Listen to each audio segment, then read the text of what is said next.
Hola, ¿cómo están? Hoy en el gabinete, en los desafíos de aprender en la universidad, tenemos para compartirte algo muy interesante. Una entrevista.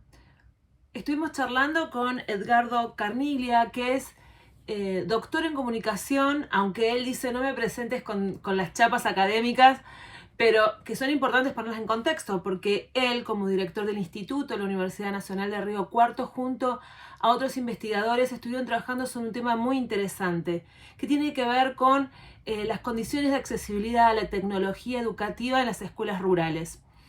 Río Cuarto queda al sur de la provincia de Córdoba, un lugar atravesado por esta zona pampeana, fértil, donde hay mucho cultivo, donde hay ganado también, que es el pulmón alimentario de nuestro país.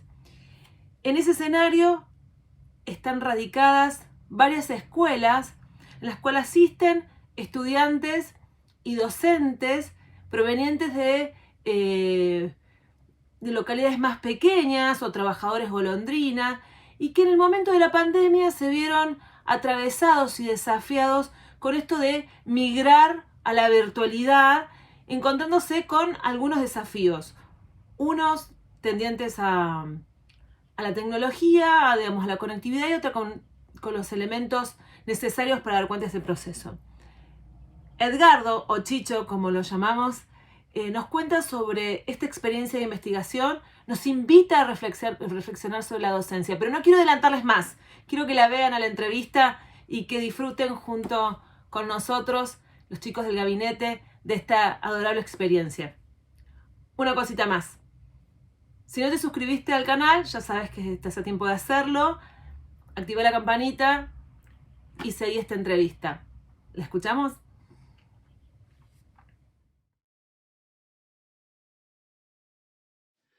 Bueno, buenas tardes a todas y a todos, o buenos días, no sé cuál será el momento en el que van a estar viendo esta entrevista. Para mí es un placer presentarles al doctor Edgardo Carniglia, aunque para todos nosotros que lo conocemos desde el trabajo de la investigación, es Chicho, que es profesor de la Universidad Nacional de Río Cuarto, que tiene una profunda trayectoria en investigación en el campo de la comunicación y la cultura, y que hoy en este programa del gabinete va a estar compartiendo su experiencia con nosotros. Bueno, Chicho, muchas gracias por compartir con nosotros esta experiencia en el gabinete.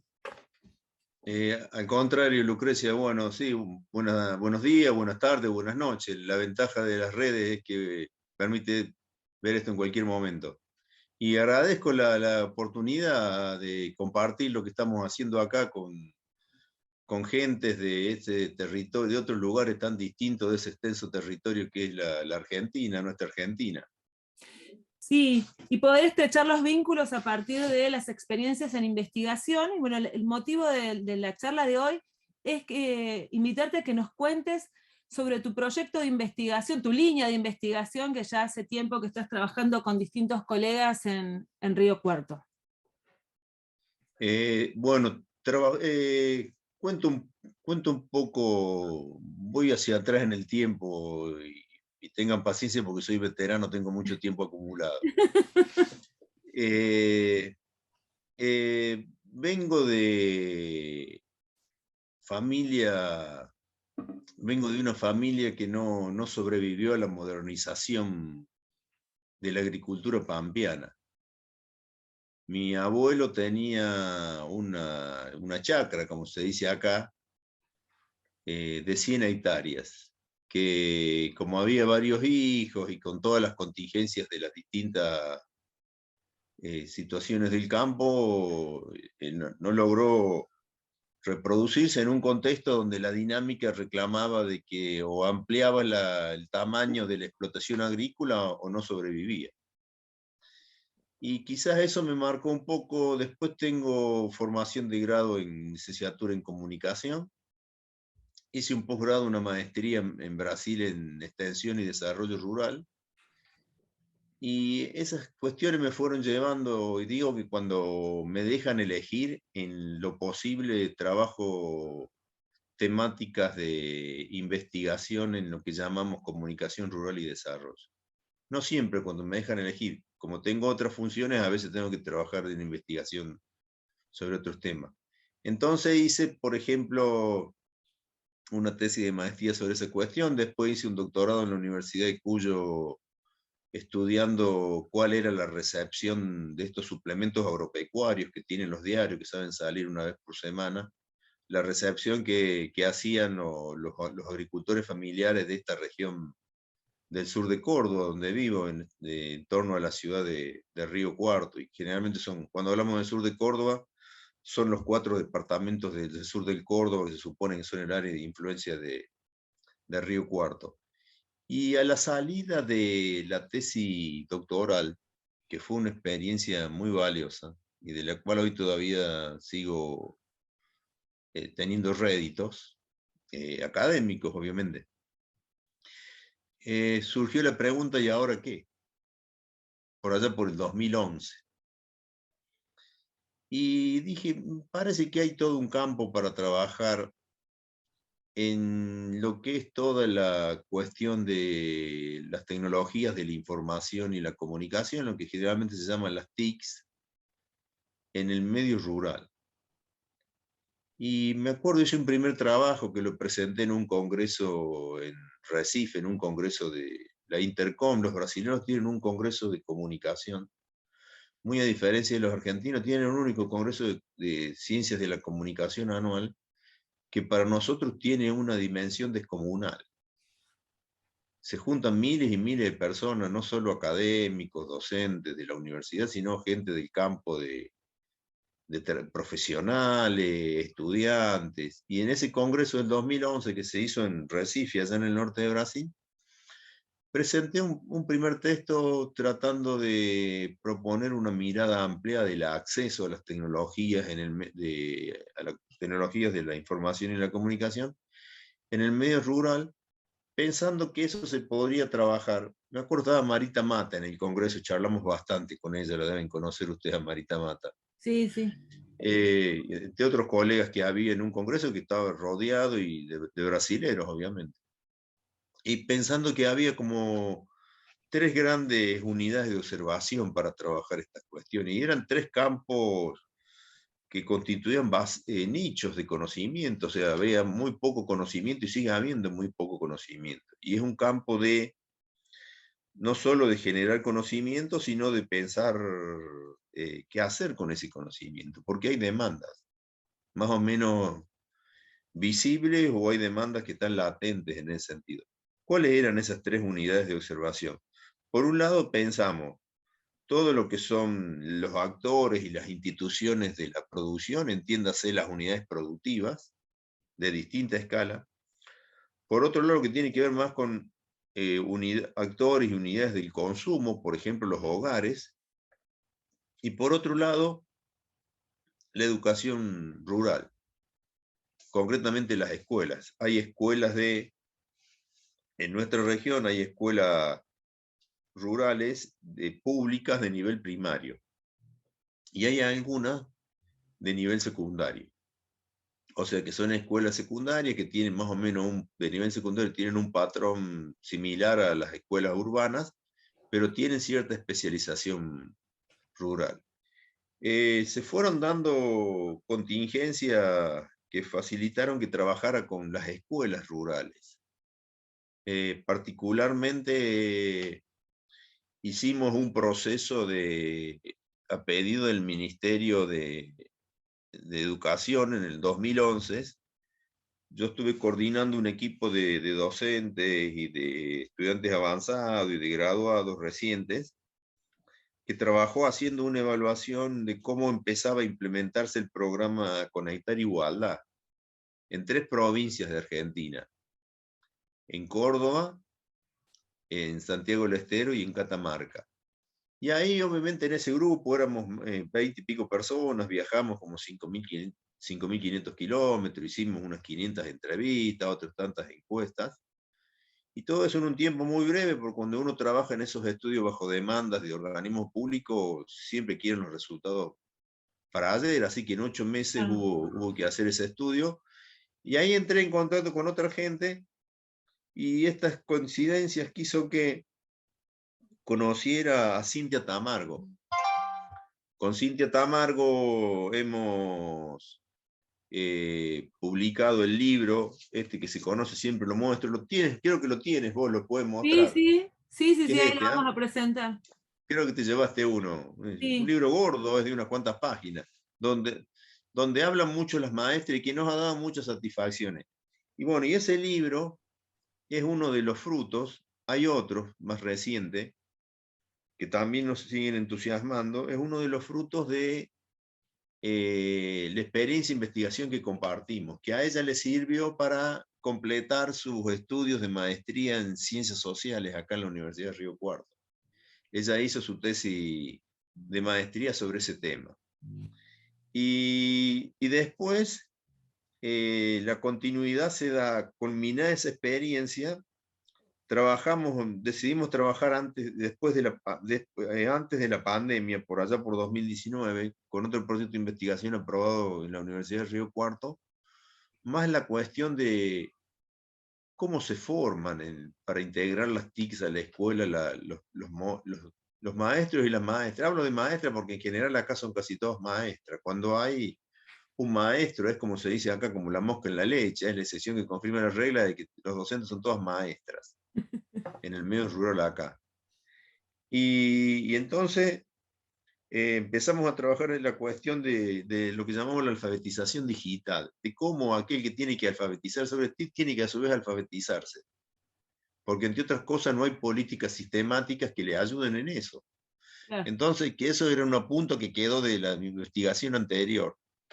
Y después, pandemia por medio, algunas demandas de las maestras nos llevaron a otra experiencia que también que nos ha generado resultados que nos entusiasman mucho, en una experiencia mucho más arriesgada de tratar de ayudar a las maestras a resolver sus problemas de integración de las tecnologías de la información y la comunicación en el contexto de pandemia. Pandemia que hizo muy acuciante este problema.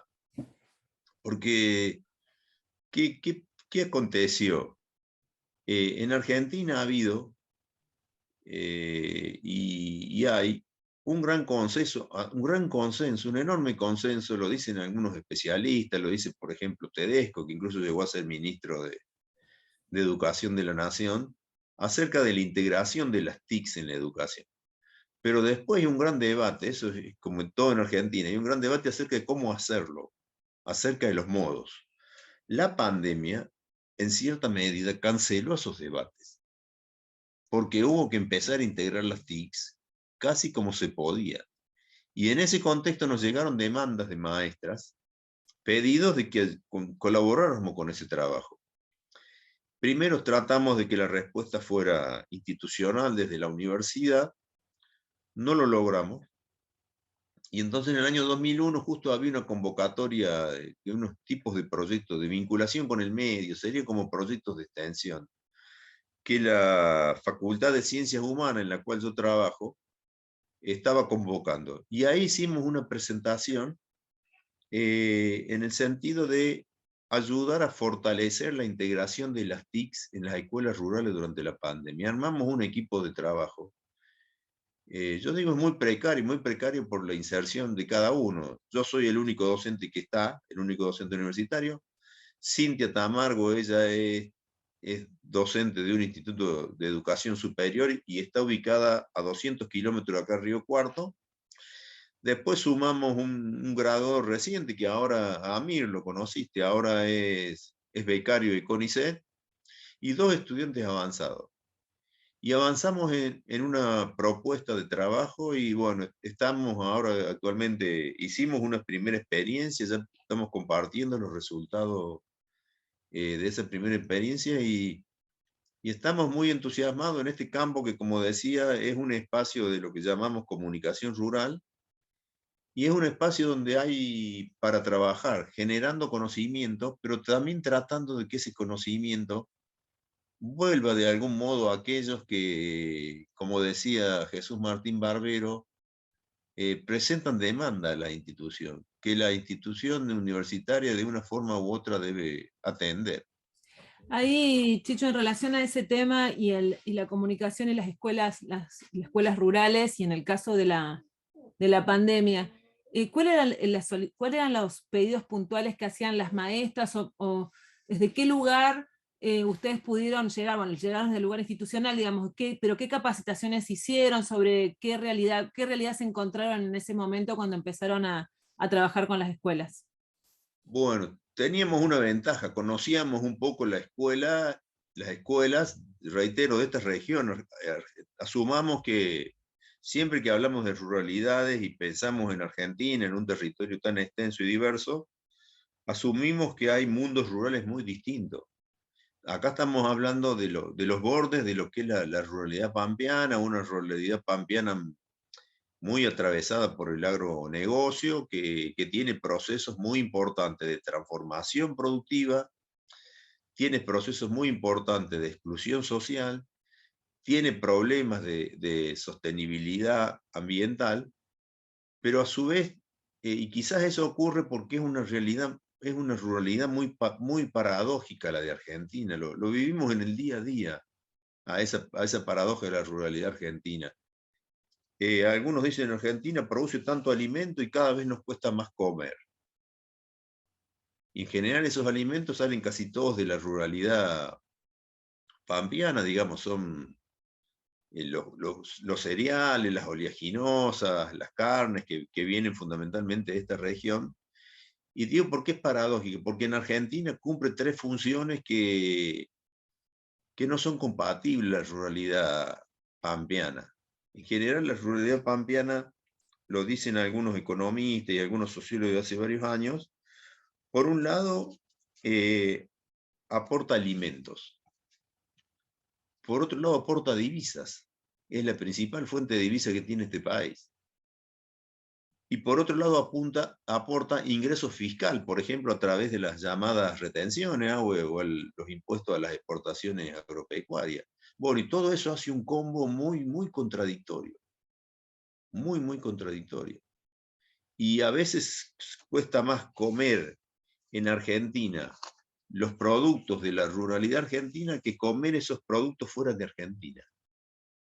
Esa es una de las paradojas de esta ruralidad. Y en esa ruralidad que decía, ha atravesado procesos de transformación productiva muy importantes.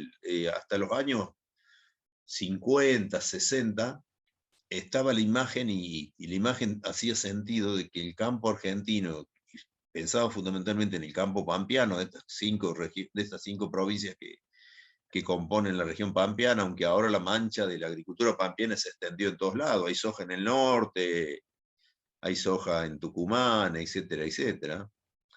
Pero sigue siendo el núcleo duro de la agricultura pampeana, esas cinco provincias, Buenos Aires, Córdoba, Santa Fe, Entre Ríos y me estoy olvidando de una, y La Pampa, perdón. Entonces, ¿por qué decimos procesos productivos muy importantes? Para que nos ubiquemos en 5 décadas. Por ejemplo, la producción argentina de cereales y oleaginosas, que sería trigo, soja y maíz fundamentalmente, aunque hay algunos otros, girasol, sorgo, creció 5 veces en las últimas 5 décadas, digamos desde el 70 hasta ahora.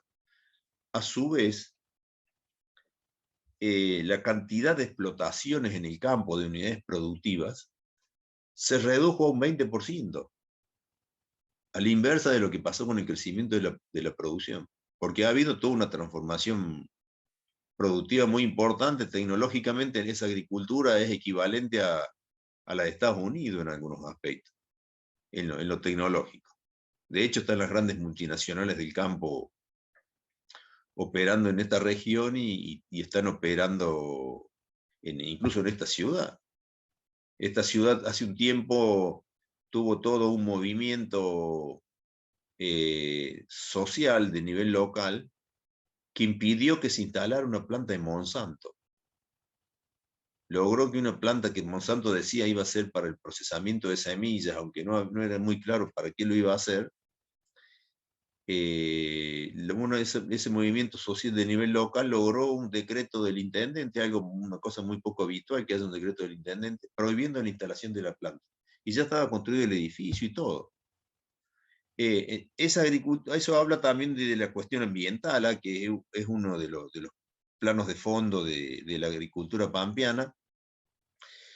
La inclusión, decíamos, la exclusión social se da con este abandono del campo de muchas unidades productivas, generalmente las más pequeñas. Tengamos en cuenta que aquí una unidad productiva de 100, 200 hectáreas es pequeña, casi muy pequeña para la escala de producción. O sea, no maneja autónomamente todo el proceso de producción. O sea que no hay agricultura familiar, digamos, sino que es de grandes empresas. Y la hay, pero no tiene la vigencia que tenía hace 5 o 6 décadas atrás.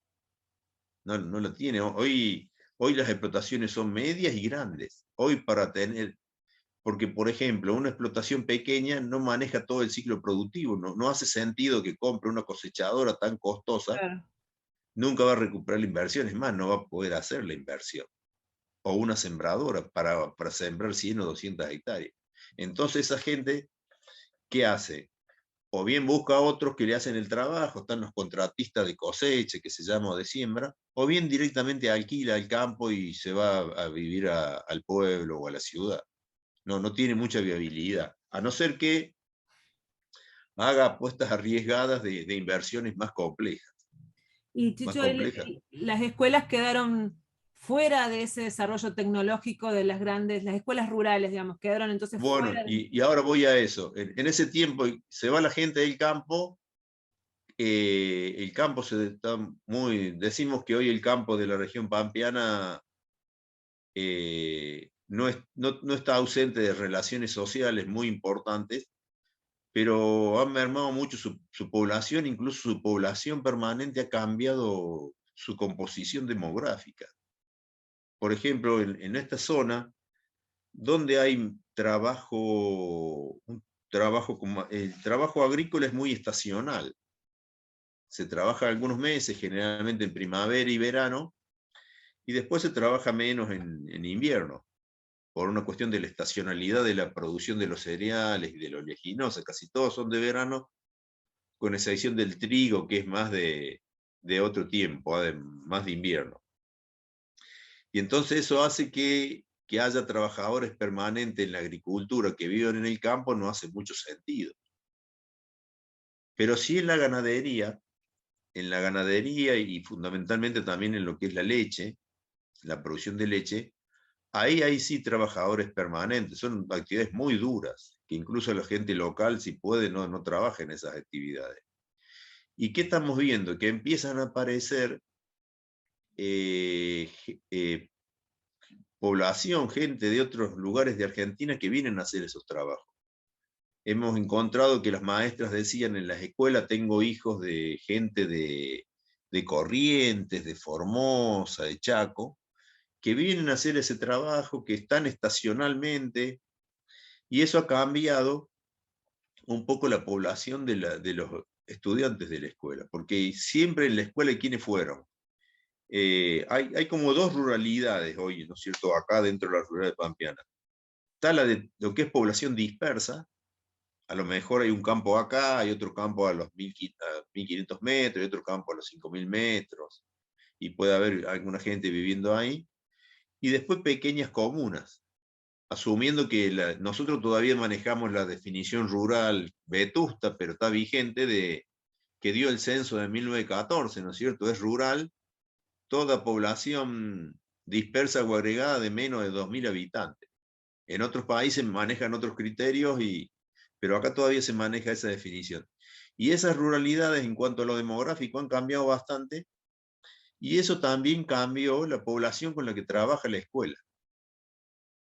Y las maestras que hemos conocido, con las que hemos trabajado y con las que estamos trabajando, en general, como dijimos, son todas mujeres, que generalmente son mujeres. Es muy raro encontrar varones haciendo eso. En general, no tienen formación para el trabajo en la ruralidad, y el trabajo en la escuela rural tiene una característica muy particular acá. No sé cómo será en la región de ustedes, pero acá la escuela trabaja históricamente, y más ahora que tiene menos alumnos, con lo que se llama el plurigrado.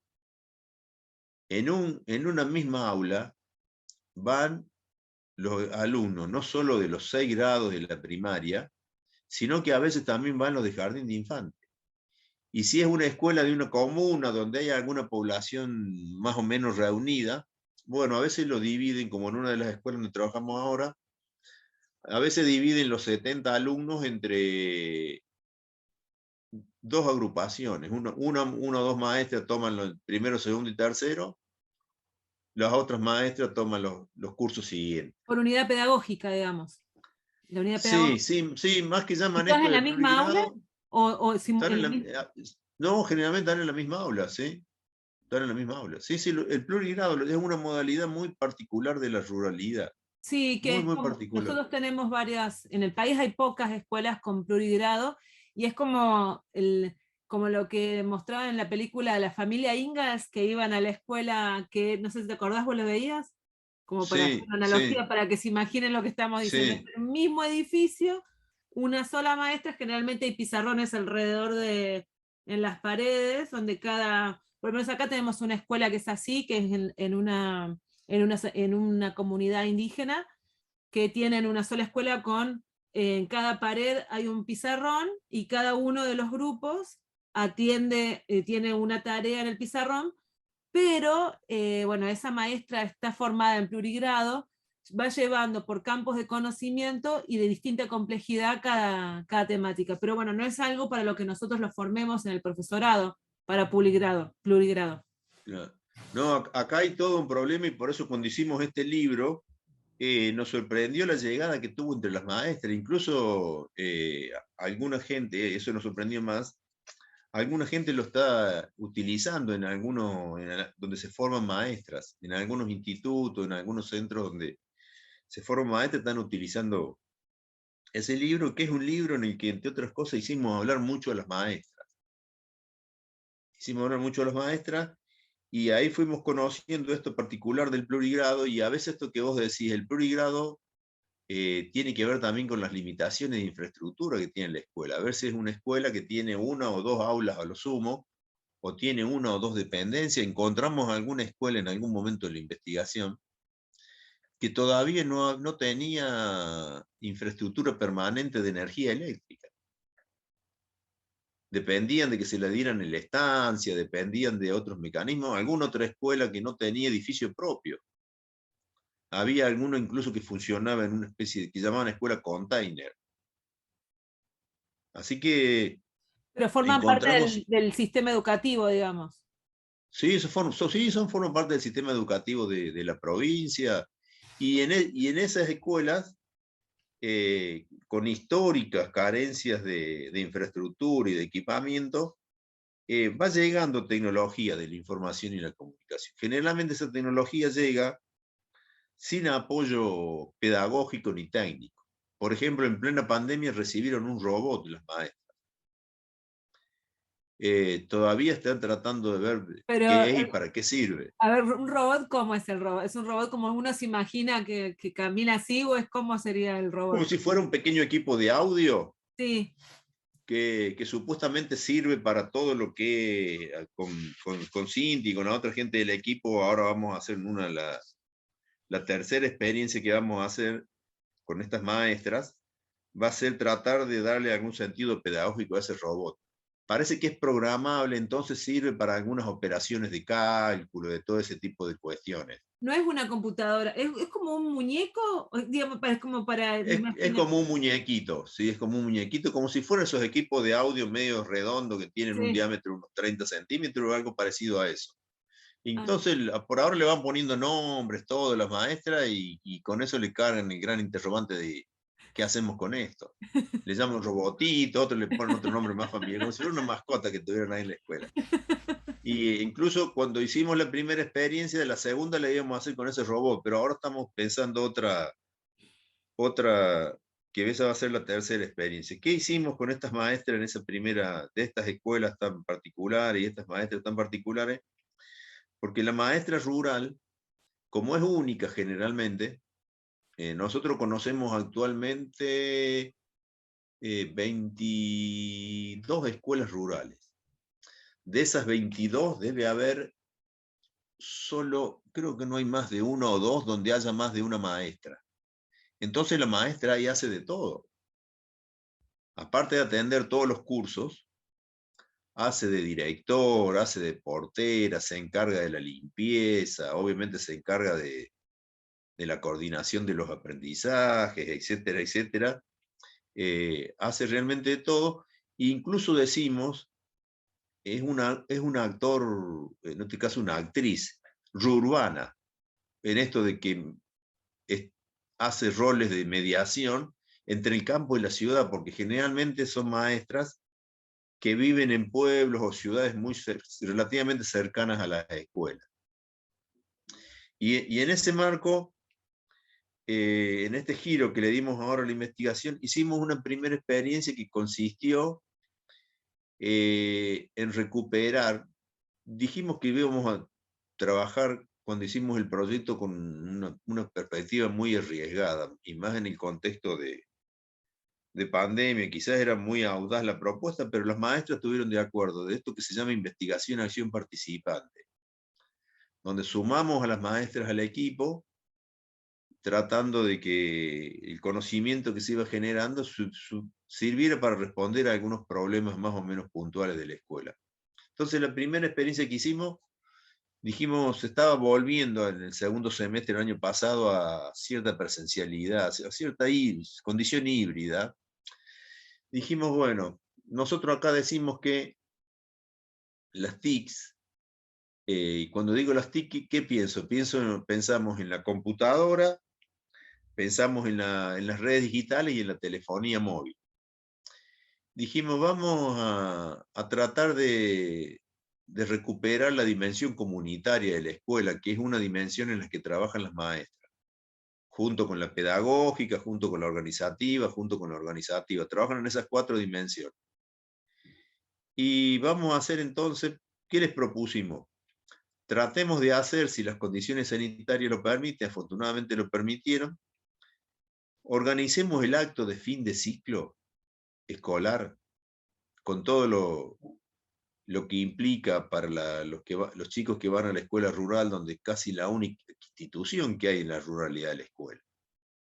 Todo lo otro, el hospital, los comercios, están en los pueblos o en las ciudades. Esa es la única institución que tiene cerca, y quizás es la única presencia del Estado también que tiene cerca, del Estado como garante de derecho a la educación.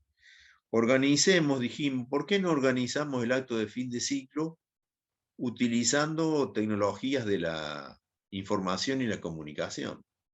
Y entonces le hicimos toda una programación del antes, el durante y el después del acto de fin de ciclo.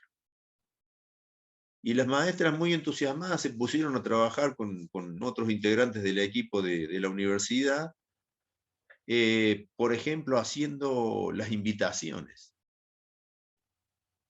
que llegaban personalizadas, por ejemplo, a través de el teléfono celular. El teléfono celular es la tecnología de la información y la comunicación que más ha penetrado en estas ruralidades, con muchas limitaciones, porque generalmente no hay señal.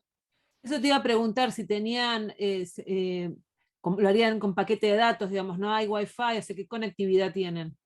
No, la conectividad es muy elemental y precaria. Aparte, en el hogar a lo mejor había 6 personas y tenían un solo celular, como ha pasado también en los espacios urbanos cuando se quiso utilizar esa tecnología en las escuelas urbanas. No, es muy precaria, pero el Internet es inexistente. Así que había que sostenerse en eso. Por ahí, ¿qué hacen? En el campo dicen, cuando quiero tener señal, me voy a la parte alta del campo, me subo a un molino, algo de eso, y entonces ahí tengo algo de señal. Y se vinieron las maestras a trabajar en esas condiciones y organizamos el acto escolar, acompañamos el acto escolar, documentamos el acto escolar.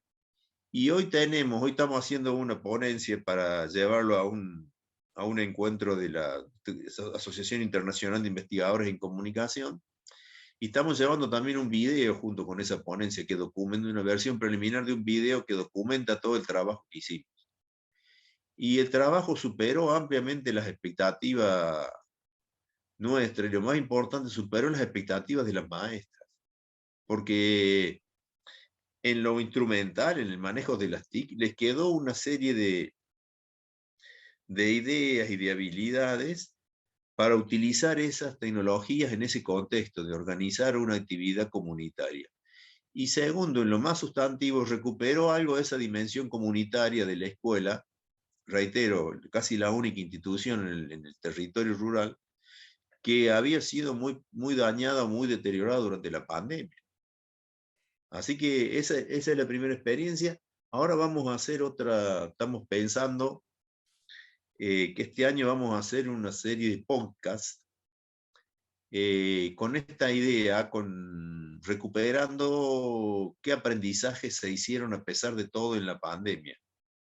Quizás la serie se llame Seño, como le dicen acá las maestras, los niños y las niñas. Seño, en pandemia también aprendimos. Así que vamos a hacer una serie de podcasts y vamos a avanzar. Y quizás después hagamos una tercera experiencia con este objeto más exótico que es el robot. A ver cómo se lo puede apropiar. Bueno, ahí creo que hay una visión interesante en relación a las tecnologías y la enseñanza, que no es una visión instrumental o unidireccional de te doy algo y eso es que, y por el solo hecho de tenerlo supone el aprendizaje, sino que el trabajo de ustedes como comunicadores vinculados también a la educación fue ver cómo se puede aprender a partir de estas tecnologías, qué se puede aprender, y además con una vuelta interesante sobre lo comunitario, que creo que ahí es el gran aporte para poder pensar en esta relación de comunicación, cultura y aprendizaje, en que las tecnologías no distanció, sino que encontró de otra forma y puso en valor lo comunitario. Creo que ahí hay un aporte muy interesante para romper, digamos, esa visión estanca del uso para ver la de la apropiación. Sí, sí, nosotros trabajamos más una mirada del acceso que reformulamos y precisamos, por ejemplo, a partir de algunas ideas de Burbules y Calister, que son dos especialistas del campo de educación, que por ahí como de paso plantean esa perspectiva del acceso, por lo menos en términos de germinales a nivel conceptual. Hay otros economistas también como Rifkin que han trabajado esta noción del acceso y reformulamos esa clave del acceso eh, con 6 aspectos. Primero partimos y lo del acceso es una perspectiva que en cierta medida, lo dicen algunos, por ejemplo, Jan Serváez, ya estaba como mirada en algunos trabajos de la UNESCO en aquellas décadas del 70, donde las políticas nacionales de comunicación fueron toda una novedad que se propuso desde América Latina, más allá de los límites que hubo, pero fue toda una creación, una innovación intelectual y que hizo fermento en organismos como lo de la UNESCO, por lo menos a nivel de instalar algunas ideas. Entonces, lo primero que decimos, el acceso supone recuperar un derecho reconocido en distintos marcos legales, nacionales, internacionales. La segunda cuestión,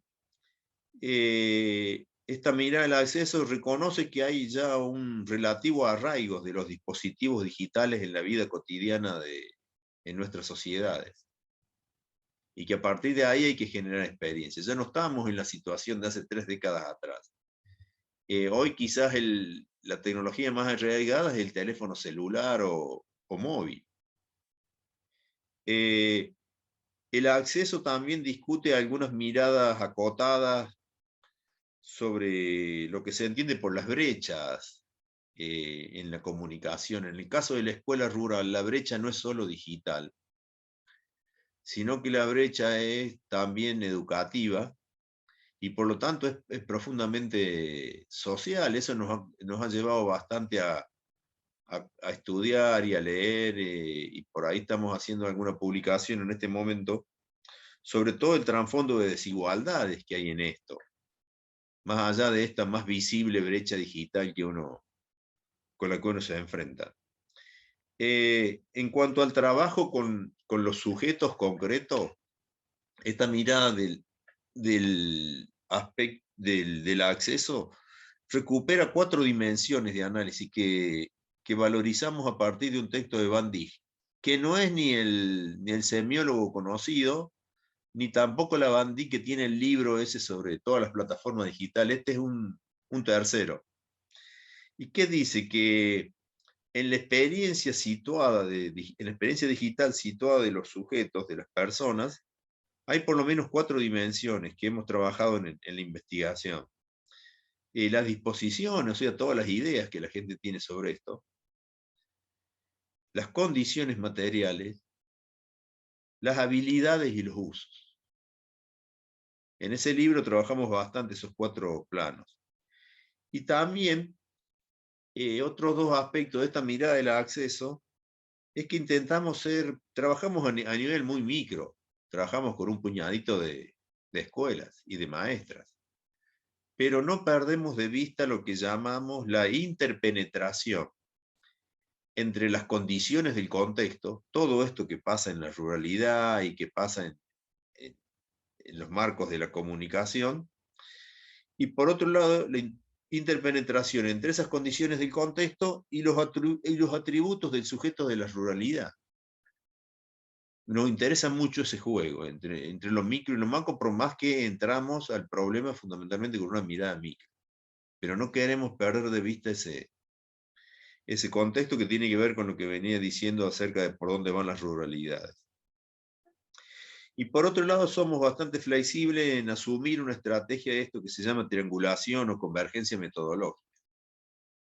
En general, tenemos más orientación o predisposición a trabajar con metodologías más cualitativas, pero no descartamos otro tipo de metodologías. Y por eso asumimos el riesgo metodológico y epistemológico, casi político, de ir a esta experiencia de investigación, acción participante, que era un riesgo muy grande porque ya se ponía en juego no si íbamos a conseguir o no conocimiento, sino que se ponía en juego la relación de nosotros como miembros de la universidad y de la universidad misma con alguien que está fuera de la universidad y que espera algunas respuestas a su problema. Por suerte nos ha ido bastante bien y eso nos mantiene el optimismo para seguir trabajando.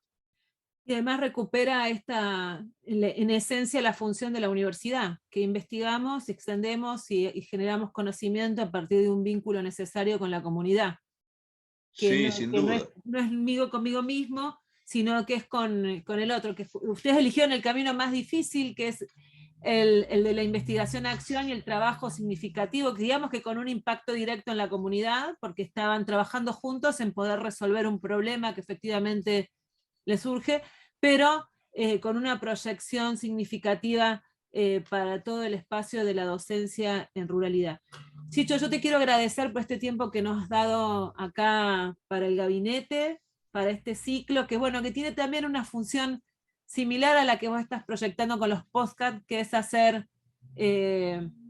encuentro a partir de las herramientas nos propicia las tecnologías para poder conocernos y establecer puntos entre distintos lugares de del país y hermanados en los proyectos. Bueno, yo quiero cerrar, siempre recuperamos en este proyecto que hicimos de esta última etapa, el tercer proyecto que mencioné del trabajo con las maestras. Son 3 maestras de 3 escuelas bastante distantes. Una está a 80 kilómetros del Río Cuarto, otra está a 200 kilómetros del Río Cuarto y otra está a 30 kilómetros y las maestras prácticamente ni se conocían. Ese fue también otra experiencia muy interesante. Y lo hicimos y nos ayudó mucho una frase que recuperamos de Barbero y que yo, junto con el agradecimiento por esta invitación y el placer de compartir lo que uno hace, que siempre alimenta cierto ego que es necesario para seguir haciendo estas actividades. Quiero leer esa frase, una frase breve de Jesús Martín Barbero de un texto de 1990. Él dice que la formulación de demandas de comunicación y cultura de la sociedad civil significa una doble tarea: investigarlas, pues no la conocemos, y las que conocemos lo son de forma demasiado mediatizada, y legitimarlas con el aval modesto pero efectivo que a la larga puede otorgarle la legitimidad de que goza la universidad en nuestros países. Acá vamos, con el esfuerzo, como dice Barbero, modesto pero efectivo. Un abrazo y hasta cualquier momento. Bueno, muchas gracias. Ahí vamos a estar compartiendo también la publicación que está en el sitio de la universidad para el que la quiera acceder. Sí, Y está el libro, exacto. está el libro en digital, ahí si lo querés mostrar de nuevo Sí. para que lo puedan encontrar. Yo después lo voy a compartir en una foto en la revista para que lo puedan ver. Y con el placer de poder encontrarnos y muchísimas gracias, no solamente por este momento, sino por el trabajo que están haciendo con las maestras rurales y desde la comunicación. Gracias, Chicho. Muchas gracias. Un abrazo para todos, pese a la distancia. Nos vemos. Dale, gracias. Buenísimo, ¿no? Es un gran docente de esos que son necesarios para repensar nuestras prácticas y vernos en esos desafíos. Edgardo hablaba de este libro que nosotros vamos a dejar en la información el link para que ustedes puedan cliquear y puedan accederlo de manera gratuita en digital. Si no, también lo van a poder encontrar en nuestro Facebook junto con otros materiales que tenemos para poder compartir con ustedes esta hermosa experiencia de maestras y TIC en escuelas ruralizadas. La invitación está hecha.